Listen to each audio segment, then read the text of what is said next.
to Universidad de Cundinamarca and to Colombia. He came to tell us about invisible learning. What do you mean by invisible learning? Invisible learning is an idea that most of what we learn is invisible. That means that we learn largely non-formally, informally, or serendipitously. Sometimes learning just happens. And the theory for invisible learning is that if we think about powerless schools and bringing a lot more trust to students, that we'll be able to learn even more invisibly. And it's a very natural and healthy way for students to learn. It's great. How has technology influenced in education? You know, that's a really good question. I think that we use the word technologies to describe things that are magical. Technologies are used to the word technology is used to describe things that we don't know what they do or don't have a purpose yet. Like a pencil's a technology, but we call it a pencil because we know what it does. But we talk about other technologies, I think too often we think about cell phones or computers, and we haven't quite figured out what to do with them in education. So research has been teaching us that in places with a high use of computers and high use of cell phones, that kids really don't learn much more than kids that don't have that. That it's really up to having great teachers to really make the learning happen, more than the technology. It's kind of interesting. It's more a disadvantage. Is it more of a disadvantage? It's not a disadvantage or advantage. It is what it is. That's it.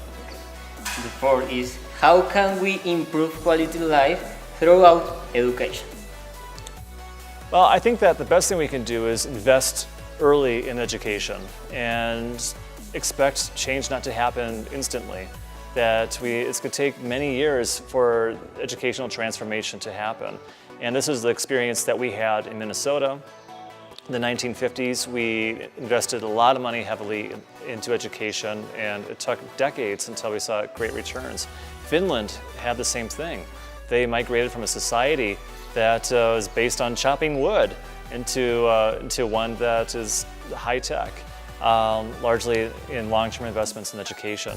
And I think that when we do that, we also need to put in different perspectives of time, because too often we think of, okay, an educational policy for just a few years or however long the government is in place, and once the government changes, then we have new policy.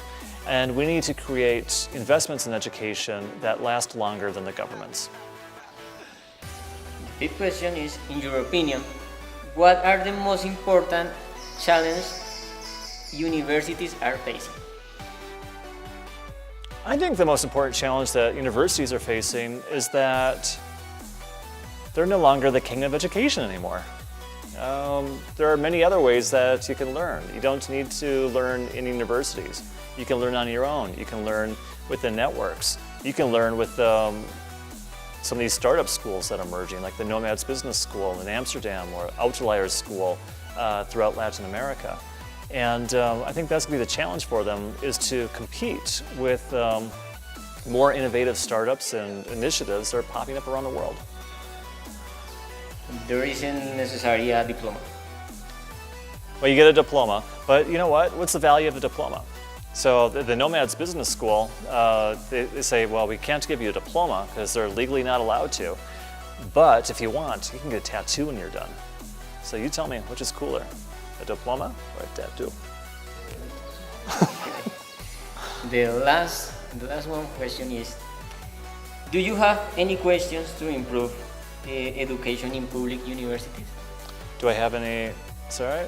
Do you have any suggestions? Oh, suggestions, okay, questions. Do you have any suggestions to improve education in public universities? I think that we need to involve students a whole lot more in their education, involve students a whole lot more in learning, provide students with a whole lot more freedom, that students should be co-creators of the curriculum, students should be co-leaders of the university, where these universities should be places where every students have rights but also responsibilities to make the university fantastic. And I think that's really it. And that's about really placing trust in students. It's about placing trust in teachers together. And I think that's really about the best thing that we can do right now. Okay, thank you, and thank you for visit Colombia, and thank you for visit our university, and Thank you. I hope to be back soon. yeah.